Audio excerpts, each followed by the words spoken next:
Hello, and welcome to Husky Talk.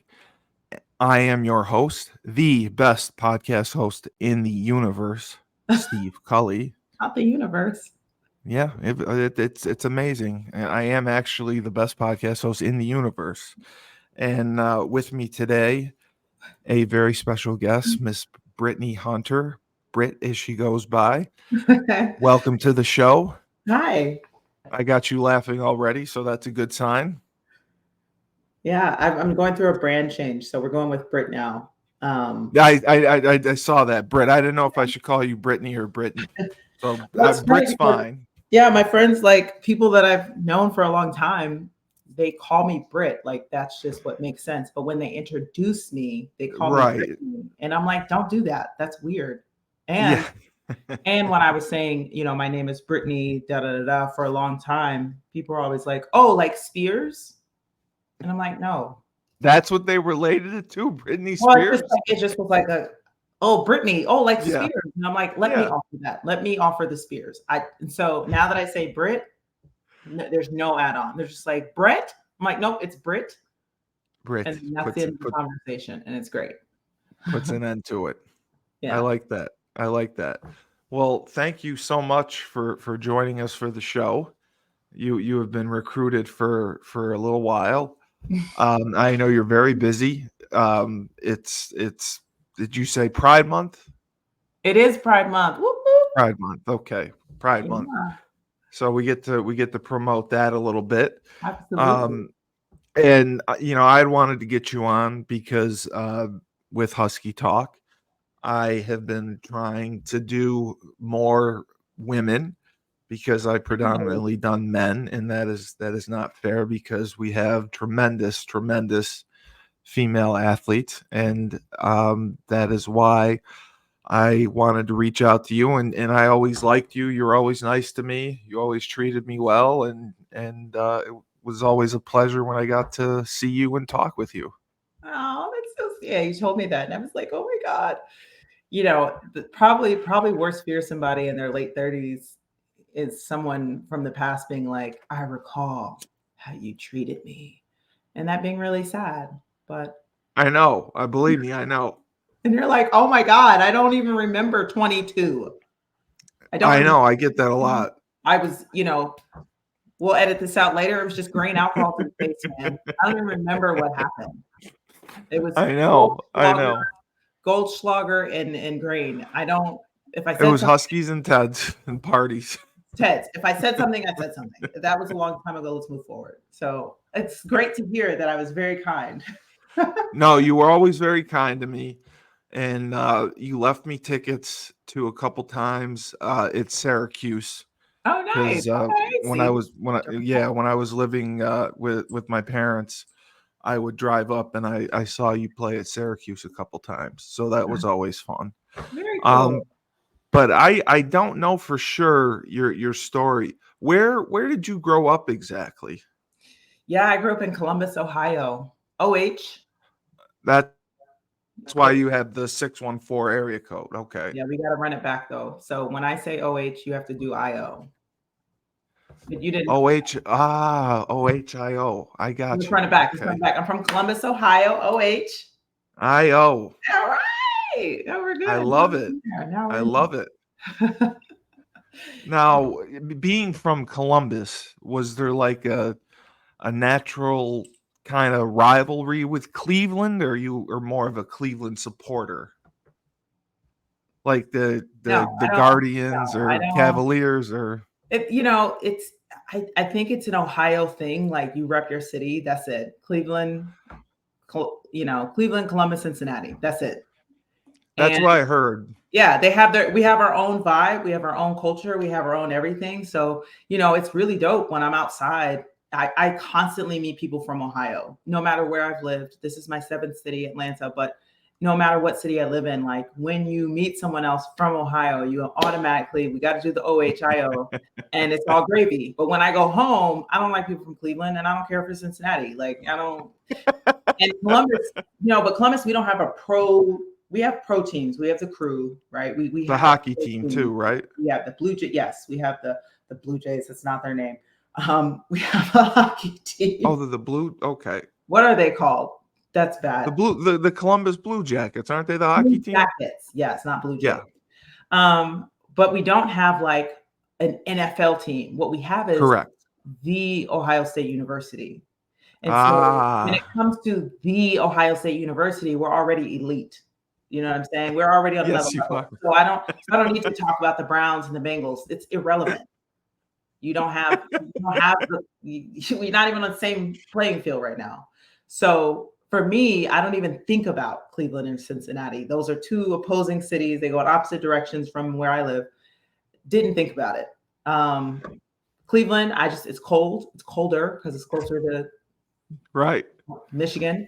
And Yes. some of the hoods in Cleveland are really hood. Like I can't, Yeah. you should definitely have Barbara Turner on this because she's from Cleveland. She reps it extremely hard. I'm like, it's very hood there.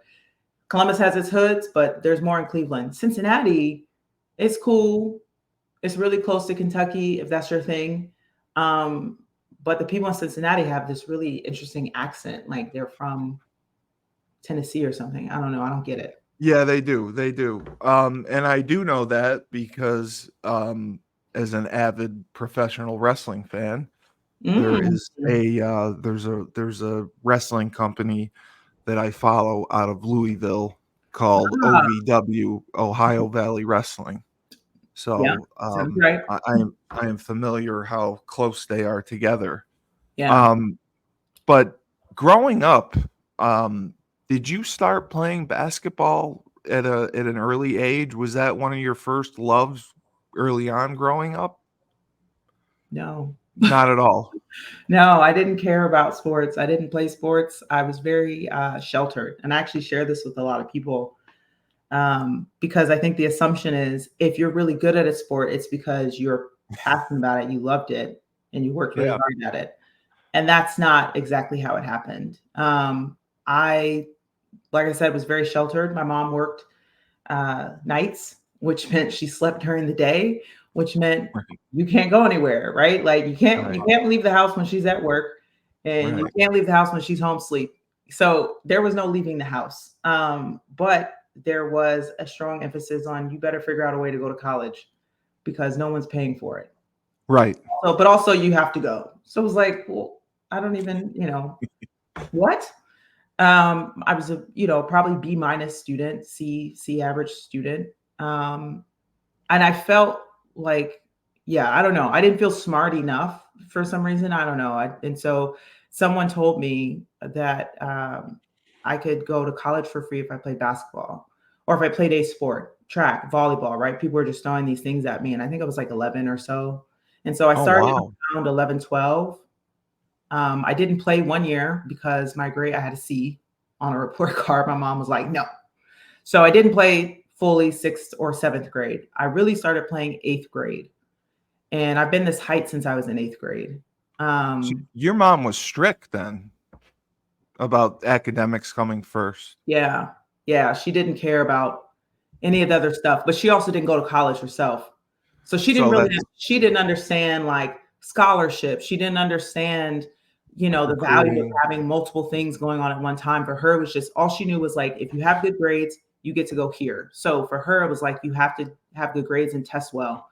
And that's all I thought, you needed. Now, of course, I talk to parents all the time. I'm like, listen, you need to have a well-rounded child.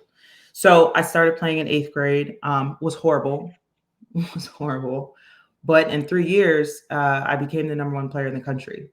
So yeah, because you're a natural athlete. It takes a while to grow into yourself. Yeah. It really does.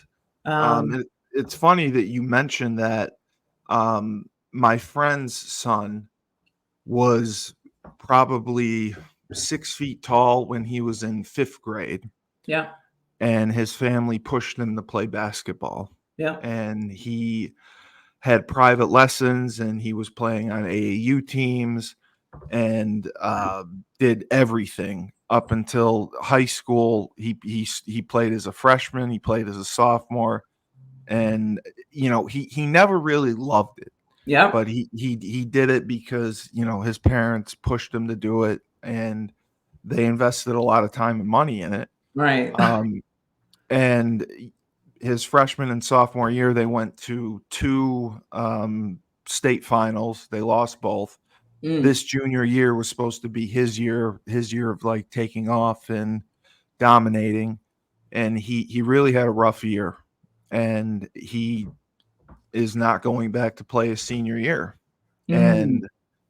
And his father was my high school football coach, so I'm close with him. And like he's just so disappointed, and he's Yeah. been trying to talk to him into playing, and he's like, Dad, I don't like it. I Yeah. don't enjoy myself. Yeah. I get zero pleasure out of it. I get Yeah. yelled at, and Yeah.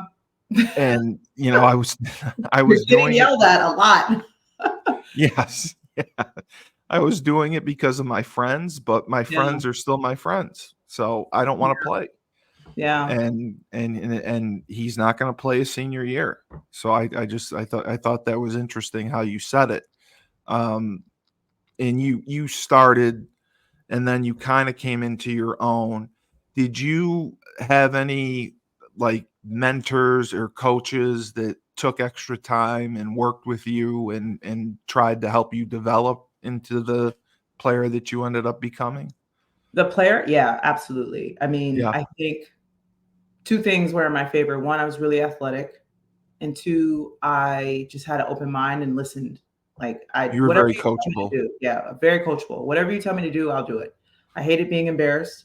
I hated playing badly. And I Yeah, hated like making my coach feel, I hated letting people down. And so I did not love basketball, but I did love the community that it created. So people held me accountable. I never had yeah, an issue working hard, but like consistency was key. And if I wasn't being consistent, the assumption was I wasn't trying hard. And so I really focused on being consistent, doing all the dirty work, getting all the extra hustle plays. I was not like a between your legs, spin move type of player. I was just a garbage player, and I'm going to outwork you. And I didn't want yeah, to be outworked on the floor, especially just like, no, I'm competitive that way. You're not going to out hustle me. You're not going to outrun me. You're not going to out jump me. And if you are, well, I got to figure something else out. So it brought that out of me, which I love. yeah, I still am that way today, right? Like you can have your thing, you can be good at your thing, but I'm gonna go find out what I'm really good at and do that thing. But my coaches, like everybody, would tell me my potential. You have the potential to do this. You have the potential to be that. But they did that with a few people, right? You find the players on the team who are pretty good, but the problem is everybody don't listen. no, they don't. They don't listen. So if you tell 5 players you have the potential to be here, here, here, 2 of those people will actually listen, and maybe 1 of those will actually reach that potential. And I was like, it's a numbers game. But it's all a choice. And so I feel like I made the right choices. Um, you know, I just did what people told me to do, the right people. I think I was pretty good about discerning to who to listen to and who not to listen to. And I'm sure you were a good kid, and you weren't someone going out getting into trouble, and Wasn't you weren't allowed. Couldn't go you weren't anywhere. allowed. Yeah. There was nowhere You to go. The only place I was allowed to go was the gym. So So I did that's where you that. spent your time. Yeah, I Yeah. just spent my time there playing against boys, running drills with boys. Like, but even there, I was just like, I'm not gonna. True story. True story. This is how sheltered I was. It was great but what was great about being sheltered was nobody invited me to certain things. Like they knew not to invite me to the party. I've never Right. went to a high school party. Not one time. Never saw one. Right. Heard about them. People would come back to school on Monday talking about them, but I was like, I don't know what I'm missing, so I don't care. But I didn't know what weed smelled like Right. until I Right. was probably until like midway through college, like did I actually smell it and think about it. But it turns out when I was in college, I was kind of like more around it and I started to smell it and I was like, oh my God. Oh my God. I smelled weed in my high school every single morning, but I didn't know. So my coach would work the attendance desk, the late attendance desk, like right in the middle of the hallway. And I would just come out and just like shoot the shit with him, like, hey, what's up, Coach Lee? What's going on? And he'd be like, why aren't you in class? I'm like, I'm going to the bathroom, but I just wanted to chat with you. I just love chatting, like messing with him. Loved hanging out with him. I'm this chatterbox. And people would come in late, like hoodies, and they smelled like skunks. Wow. And I was like, yo, the skunk situation in Columbus is crazy. Like every morning a skunk is around. Like this is wild to me. This doesn't make sense. I never said anything about it. I just thought like roadkill is a problem. We have to address it in Columbus, Ohio. It's not for me to handle, but the skunk situation has to stop. Fast forward as an adult, I'm like, oh my God, that was weed the whole time. People The are whole coming to time. high every day. Like mind blowing. This is just, yeah, it didn't make any sense. Was there any issues like with your teammates because they may have been going to parties and you were not? Did it affect your relationship with your teammates at all? No, I Not at all. wasn't cool like that. I was just Yeah. really goofy. Yeah. I was You just were goofy. you were quirky or eccentric and Yeah. And I just, all of the above. yeah, I just wanted to laugh at stuff. I Yeah. wasn't trying to like I wasn't into boys like that. I wasn't into girls like that. I wasn't into anything. I just wanted to, so excited to be out of the house to Yeah. explore. And then AAU was just like so much fun, just going to like Virginia Beach or going to Vegas. Like I just didn't want to mess anything up. So I'm like, I'm not risking. The answer is no. And I was just terrified of Yeah. my mom. I had an That's older why I'm terrified of my mom too. terrified of Um, my mom. And I had an older sister who did all the things you weren't supposed to do. And so I saw what that did. And I was like, you're not gonna have no problems with me. I'm gonna just follow directions. you did, yes, you did as you were Follow told. the directions. Yeah. What was the experience like playing AAU? Because you just mentioned like apparently you guys were going all over and playing in It was tournaments, amazing. It was amazing. Vegas, all over the country. You Yeah. must have been on a pretty good team. We were all Ohio. We were Yep. one of the best teams in the state. Ohio had some of the best talent when I was coming out. We had 5 of the top 25 players. We had 5 people from Ohio go to McDonald's All-American game, I think. Wow. Yeah. Ohio always had like big talent for a really long time. And so it was very competitive within the state of Ohio. So that was awesome. And then to see those same rivals on the road was kind of like, oh, we're playing Dayton Lady Hoop Stars. Oh God. We already know this team. We play against some of them in high school, but AAU was awesome. It was like the first time I got to travel outside of Ohio and see other cities and see other Yeah. states and realize like, damn, there's so much more outside of my block and my high school. And I want to live in all these places. You Like want to live everywhere. I want to live everywhere. Yeah. And it just was awesome. I just had so much fun. I laughed more on AAU trips than anywhere else. It was cool meeting other people's parents who would travel with us and, exploiting them for their kindness. I didn't pack any food. Can I have some McDonald's? Yes, please. Yes. Would you like oranges and McDonald's if I could? Yeah. It was dope. It was just a great. Any parent that asked me if they should let their child do AAU, and I'm like, yes, that's how they grow personally and how they grow in their sport. That's how they grow, being Yeah. put in weird situations.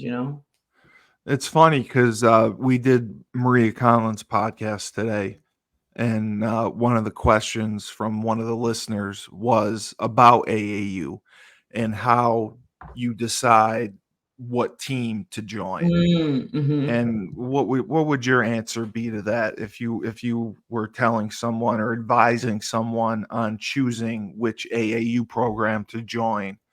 How would you go about that? Now, is it a parent or a It was a child? parent. It was a parent. Oh, so I have a double sword answer for that. My parents got a little too involved at one point, as a lot of our parents did in Ohio. Yep. Like I said, big competition. So when your child is really good, like almost everybody on my AU team went to a D1 school for basketball. Every single one of them. That's how good we all were.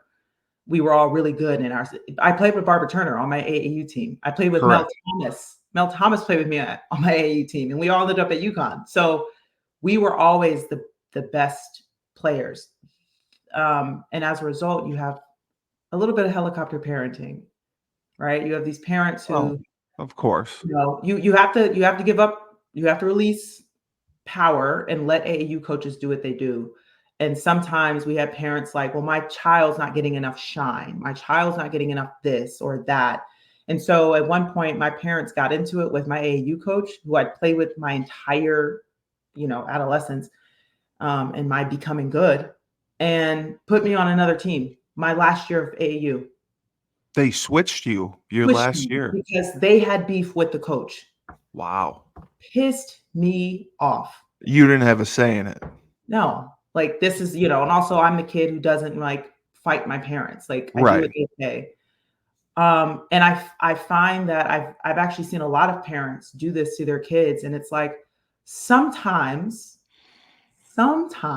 making decisions about what team to be on is not about basketball. That's exactly Sometimes what it's about Maria said. their experience. So Yeah. if they like their team, leave them alone. Yeah. Parents overreach sometimes. They start living vicariously through their kids, and it's actually very damaging. And you're gonna regret a lot of these decisions because your kids are logging all of this.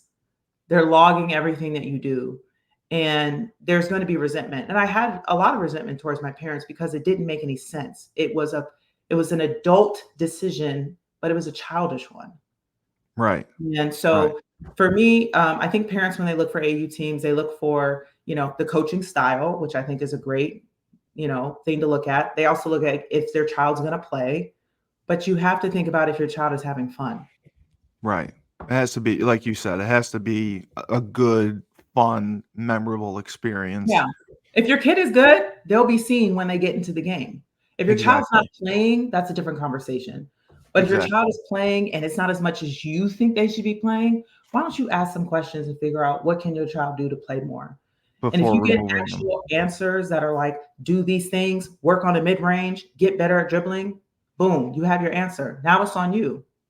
But if it's like, sometimes it's your child's attitude. You need to check that too. But parents don't ask questions. They just decide, you don't know my child. I know what's best, and I'm going to do X, Y, Z. And it's like, sometimes relax.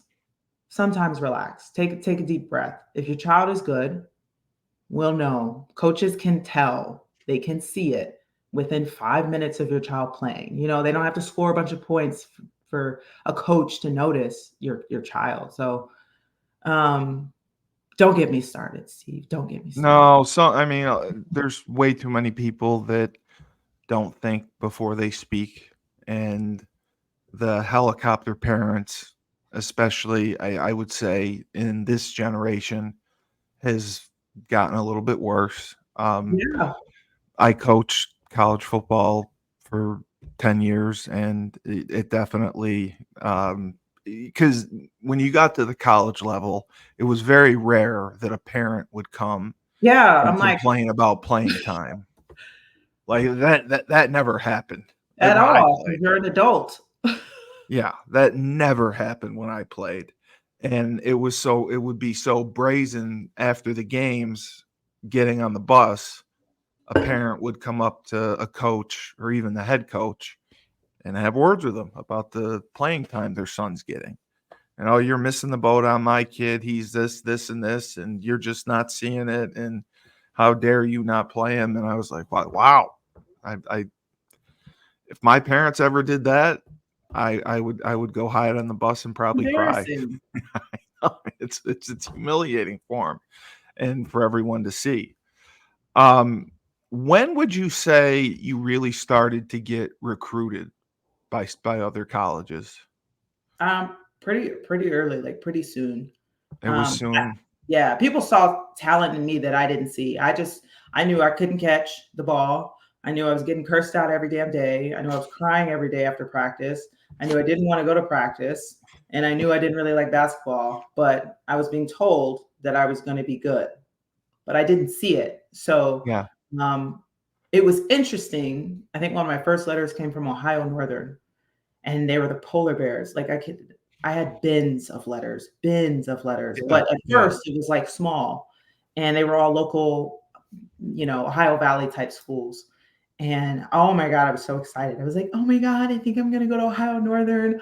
I'm going to be a polar bear.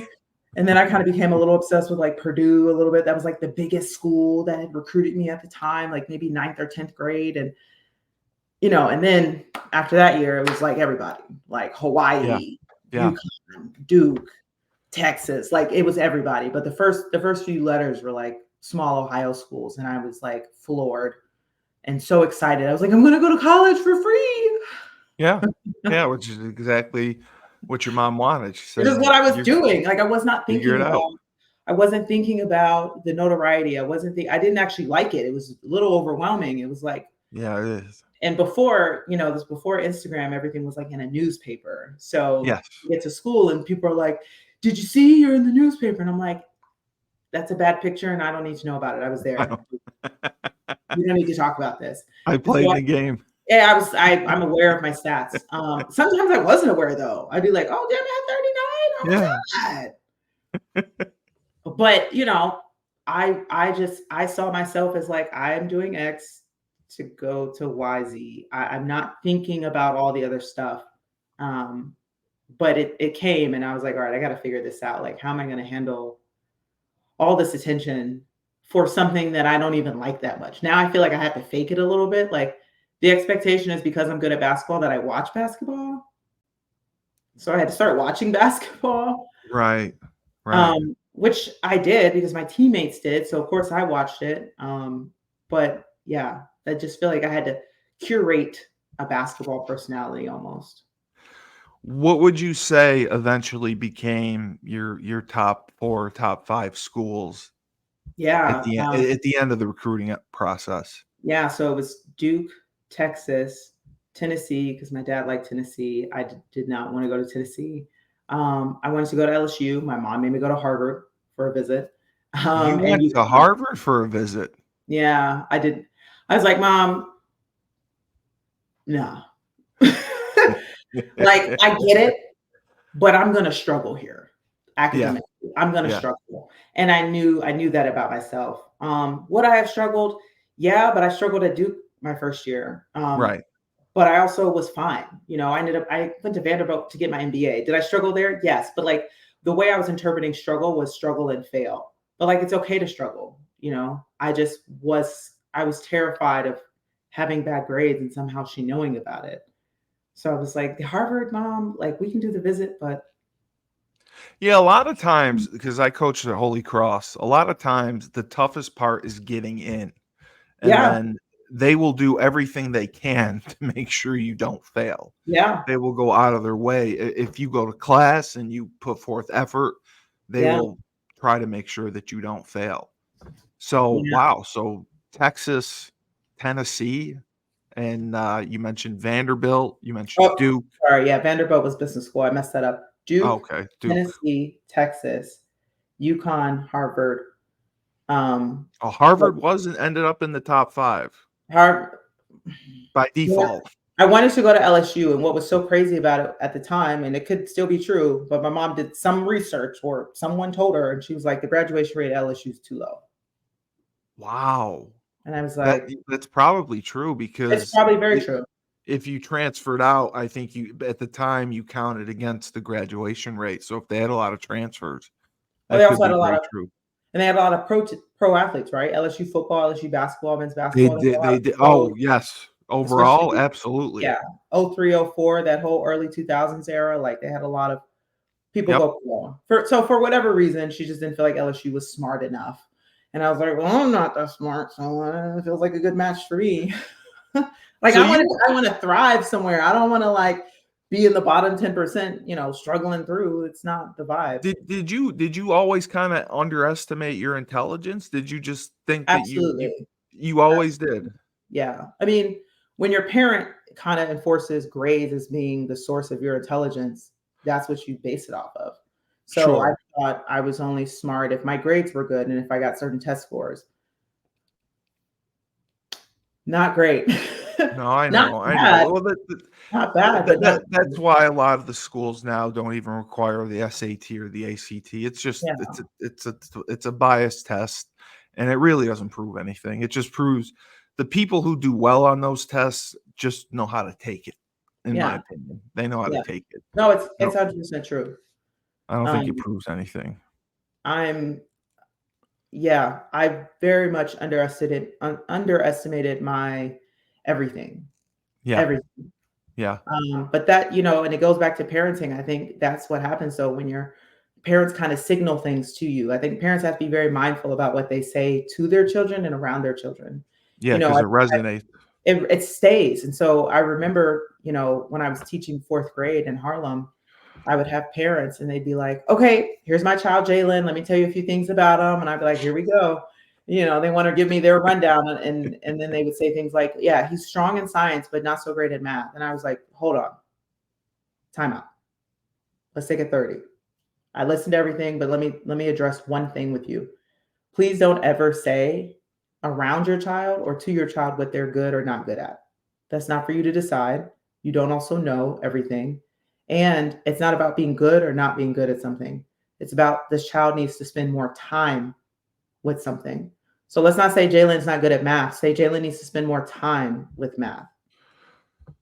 Right. And And I believe this would be even before you've had enough time with him to assess him yourself, right? They but they based it off of grades, right? Well, when Yeah. kindergarten and first grade and Right. second grade, they were always saying he was low in math. Okay, but it's not okay to go around saying to your child and about your child while they're standing right there, they're not Yeah. good at math. You're Yeah. ingraining a belief that's not true. That's gonna Maybe stay with the them. reality is the way they've been being taught math does not resonate with them. Yeah. Maybe they need more time. Maybe they need more strategies. And that's what I'm here to do as a teacher. But what I'm not going to do is tell my kids what they're not good at because they will believe you 100%. and it will stay 100%. with them. And then they will start to say it. And that's like the 100%. worst thing. That's the worst thing you can do. And it's not intentional, but I've coached so many parents like, please, here's what we're not doing. And I would tell my students, here's what you're not going to do. You're not going to come up and tell me what you are and are not good at. That's out the window. We're gonna get through it together. Yeah. I like that. Yeah. Did you end up taking all of your official visits, or did you take a couple and then decide? No, I went on all of them. You did get to go on all of them. Good for you. Yeah. Texas was lit. And I was like, I I can't come here. I was There's like, no way I'll go to class. Texas is out. Yeah. Like and I didn't drink at all. I know, I remember. Yeah, and I didn't drink freshman year, and I was giving everybody hell about drinking. But I went on these visits and had a blast without drinking. And in Texas, the football team was good. Both men's and women's basketball team were good. The track team was nice. Like Yeah. everything at Texas was phenomenal, and everybody was in shape and attractive. And I was Yes. like, I'm going to be pregnant by year 2. I'm out of here. This is a bad choice. Like, I'm just so sheltered. I'm just going to be like, okay, yeah, let's do everything. And then Yeah, no problem. I got it. That's funny. I immediately was like, I love it here. And I remember telling them that I love this place. I cannot come here. I cannot go here. What ultimately sold you on Duke, obviously, besides the academics? My mom forced me to go to Duke. You were forced to go to Duke. She said Yeah. because you wouldn't go to Harvard. She wanted you to go to Harvard. So the compromise was really going to Duke instead of going to Harvard. Yeah, that was it. Wow. I was 17 and I was not legally allowed. I did not think about this, but she let me know, you're 17. You're not of age to sign any documents on your own. So You can't. You're right. She's right. Because I was the same way. Yeah, they have to sign the NLI. Right. So you're gonna sign where I say, and you're going to Duke. And I was pissed, to say the least. So it wasn't like one of your best visits. You didn't have a great time there, and I did. And even my first year, I loved it. Yeah. I've run into more Duke people. I spent 1 year at Duke, and I talked to more people from Duke than UConn, and I was there for 6 years, 4 years for undergrad, 2 years for grad school. But that's how amazing that community is. Duke is amazing. Phenomenal space, environment, community, academics. Like they work hard and play hard. And Amazing. it's a smaller school too. It's 5,000 people, and Yeah. everybody that's there has been seeking out Duke for their entire lives. Like they have intentionality behind it. And I Yes. loved that. I loved Yes. that environment. But I did not want to play there. Well, it was again, a big legacy school as well. There were so Yeah. many different generations. Like, this is Michael the 5th who went to Duke. Yeah. It was it's That's how it was. Yeah, so to be around that, to be around people from old money and to be around legacy students and see the pride that comes with saying you're from Duke and being a Blue Devil alumni, constantly being around, amazing. Yeah. Amazing. Didn't want Yeah. to play Yeah. there. Didn't want Yeah. to I didn't want to be there. I just didn't want to be there. I love my teammates. It was not I wanted to be at UConn. It was the best school and that was it. So, had your mother not forced your hand initially, you would have gone to UConn. And I would Okay. have had a ring because that was the year the men and women won. That was '04, right? Yeah, Yeah. Yeah. So you did the year at Duke. How yeah. did you convince your mom to transfer? This is an interesting question. This is actually something I talk about when I give talks. Um, that year was a big turning point in my life for me personally. I think the injury that I had, the way Yeah. that was handled, it was not handled well. I recognized that I was putting a little too much trust in the adults around me. I recognize that like you are just blindly following adults. You Yeah. are not a child though. Like you are actually 18. You actually are a legal adult. So I didn't talk to my mom about it. I called Gino and I was like, listen, I got one leg, homie. What's good? Yeah. I Can you got one work with leg. me? Yeah. I wanted to go there. On my official visit, it got so bad between Gino and my mom that I was told he wrote about it in his book. Um, Wow. Yeah, she went on a cursing out spree in a restaurant and they had to pay for people's meals. Like I haven't not read the book, but enough people have told me like you're in the book. And I'm like, not for good reasons, but I'm sure he's talking about the issues that he has to deal with parents and Yeah. players and how they Yeah. get in the way. So he knew the situation I was in. He knew the predicament. I remember crying when I had to call and tell Jamel that I wasn't coming to UConn. I was going to Duke, crying. I was like, "What do I do?" And she was like, "Talk to your mom." And it's like, there's no talking to my mom. Yeah. That's you Like, might as well there's, talk to the wall. It's not I going to was, work. yeah. I was hoping they would say, "Well, you can sign this document, and that will legally make you do do do." Nothing. So I Wow. called and I was like, I'm doing this on my own. And so when I spoke to my mom, it was to notify her. And that's just kind of relationship we had after that. It was like, I'm not really asking you any more questions. I'm not really asking Correct. you for advice. I'm going to let you know what I'm doing. If you have some input, great. But moving forward, like this is on me. Yeah. And I just became a very different person after that. Talk about your experience in stores. You're transferring into UConn. Um, did you have to sit out a year? I did, but I You was did. hurt Okay. anyway. You were So you were still recovering. Yes. I still 'Cause needed the year. that was rough. And you redshirted, and then you had your career in stores. What would you say about your time there playing for Gino and playing on the women's team? Uh, it's a mixed bag of emotions. Yeah, it's tough. I I would know. I know. say I would say when I first wanted to go to UConn, Gino was the coach that I wanted. Correct. When I got to UConn and was hurt, Gino was not the coach I needed, Correct. Yeah, and that so that that happened. that was a hard lesson for me to learn. Like throughout all my entire 4 years there, it was like I am a shadow of myself of a player, and I'm lost as a person. I just, I part of the reason I left Duke also was I had attempted suicide. Right. And I had to tell someone that that had happened. And I had to go to a therapist and I had to go to a psychiatrist. And I said, I just need a fresh start. I just need to leave because all of this is making me miserable and sad. Yeah, yeah. So starting over in a new space, I felt a relief of like, okay, I'm where I wanted to be.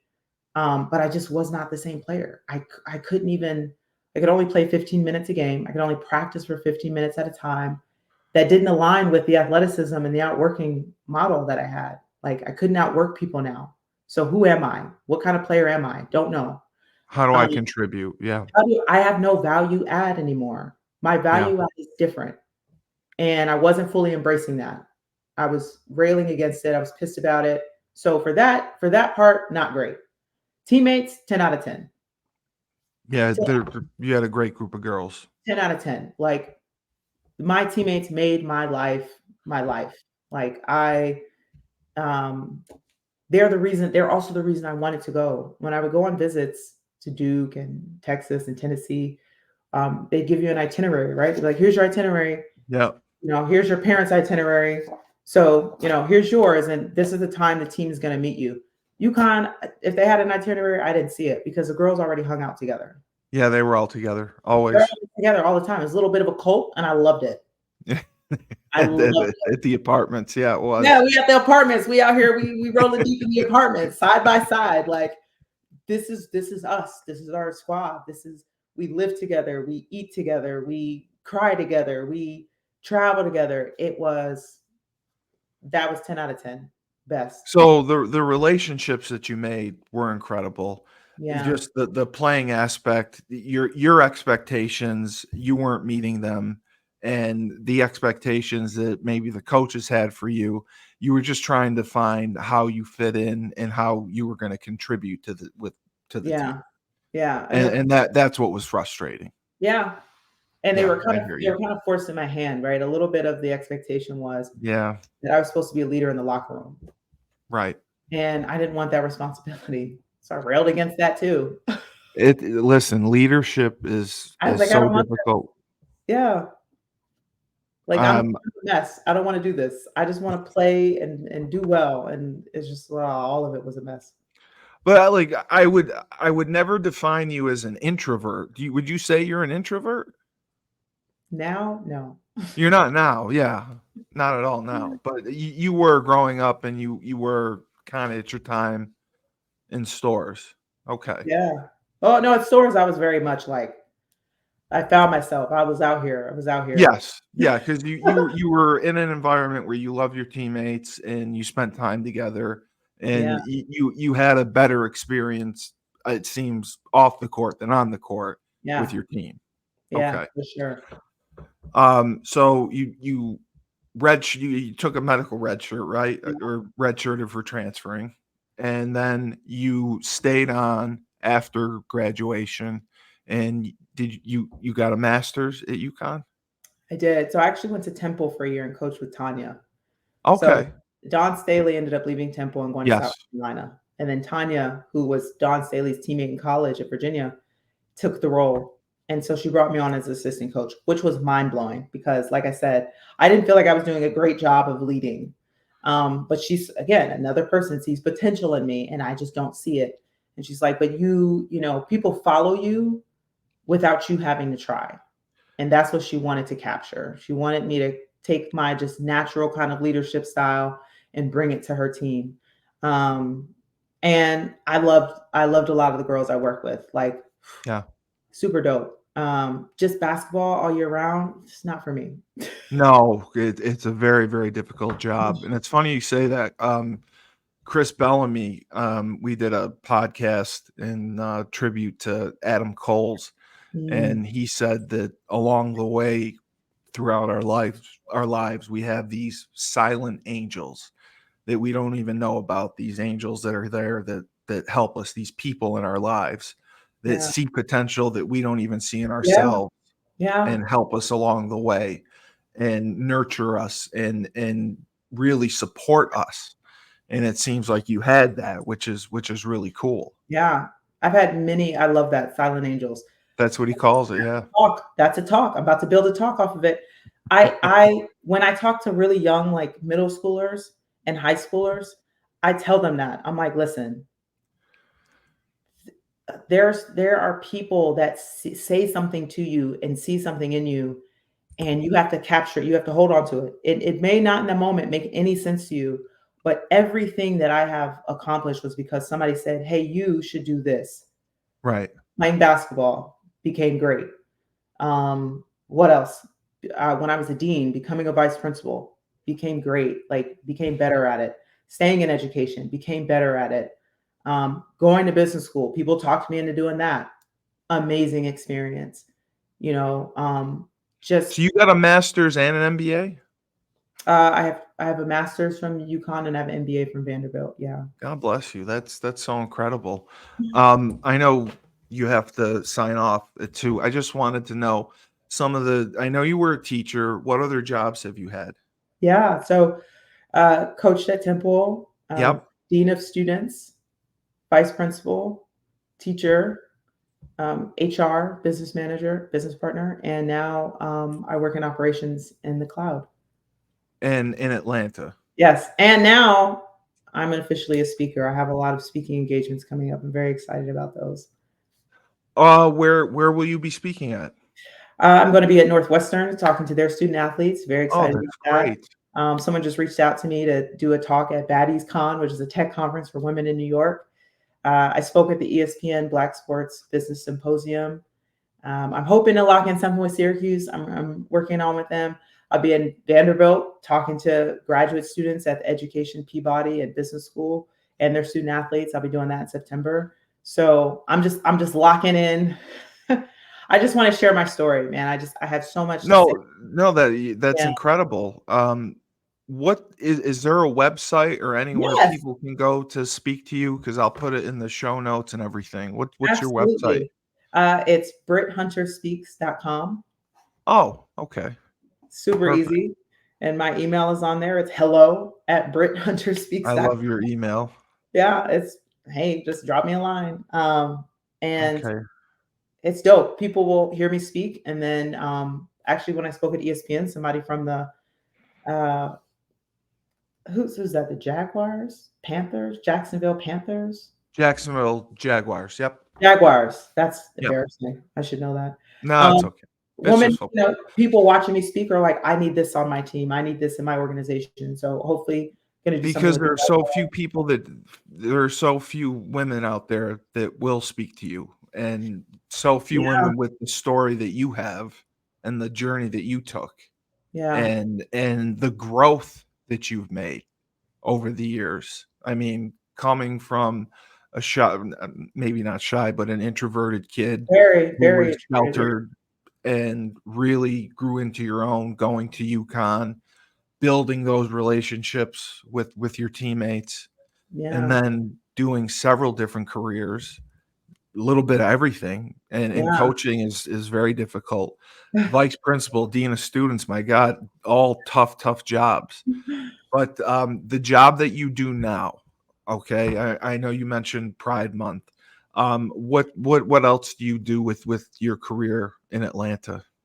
Yeah, so we Or have the Microsoft offices here, which is super dope. It's the reason I moved. I was in okay. Seattle for 2 years, could not afford a home. So I was like, I'm out. I'm gonna leave. I did New York. I know what it feels like to be broke.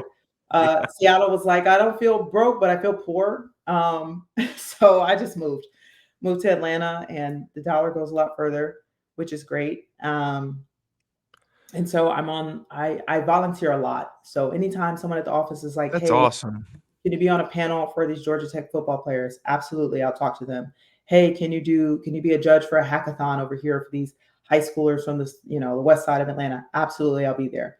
And so I enjoy doing that because I'm not teaching anymore. I need to somehow You leave it. always give back. Yeah, That's really important. you have to do it. You have to make time. And so I joined the board of Gleam, which is our LGBTQ employee resource group. And so me and my friend Valerie, we're in charge of Pride Month and it's lit. So this Thursday, actually, I'm teaching yoga. I got a Pride playlist, got some Pride colored mats, and we're bringing in a line dancer right after. We hosted our big kickoff. We had a bunch of nonprofits come in. We raffled off some money and prizes for them. We had Human Rights Campaign here. We had GLAD. We had Hope Atlanta, which is a place for sheltering people. Yeah. United Way. We had all these major nonprofits come in, trans women of color, and it's awesome to just create an event in a space where we can say, come out, come together, let's celebrate you, let's get you more volunteers, let's increase your awareness, and that's what I like to do. I just like to connect, right? Like the way I service others is not necessarily going to be a check. It's going to be my connection and my network. No, How can you're I paying help it you? forward. Yeah. How can I put you in a position to better further whatever it is you're doing? My only ask is that you pay it forward to someone else. That's the one ask I have after every talk. You tell me what you got from it, and then you tell me what you're going to share with somebody else, because Well, you have to share, right? I got a lot from it, and I will definitely pay it forward and Good. share with somebody else. You're excellent. You're Oh, thank excellent at what you. you do. I love that you're making a difference, Thank because you. so many people take my thing is, we all have this figurative table of life. Mm-hmm. And there's people who bring things to the table, there's Yep. people who take things from the table, and then I always say there's people that are underneath the table hacking one of the legs with a axe, just knocking off the table. Damn. You That's a you are third bringing group. a lot to the table. You are bringing a lot to the table. So, I appreciate it. congratulations on everything you've done.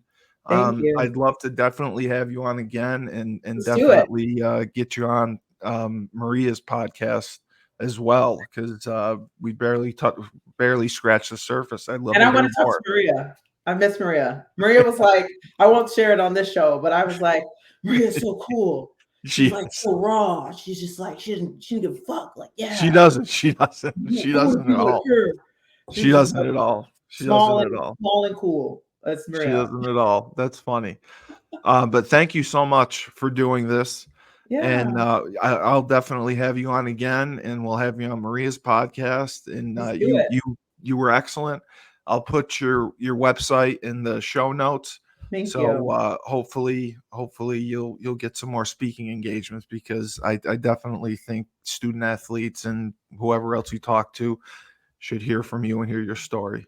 I love that. Thank you. And thank you for the opportunity. I always say yes I to someone know. who I feel like is doing the right thing. Not everybody. I don't say yes to everybody, but I was like, Steve, what? I don't remember a lot about Steve, but I remember Steve being cool. So Yeah, I he was all right. He was all right. Depends on the day. All right, for Brittany Hunter, Steve Cully, the best podcast host in the universe. And yes, that is true. The best podcast host in the universe. Remember, when life gives you lemons, don't make lemonade. Take 2 oranges and throw them back at life.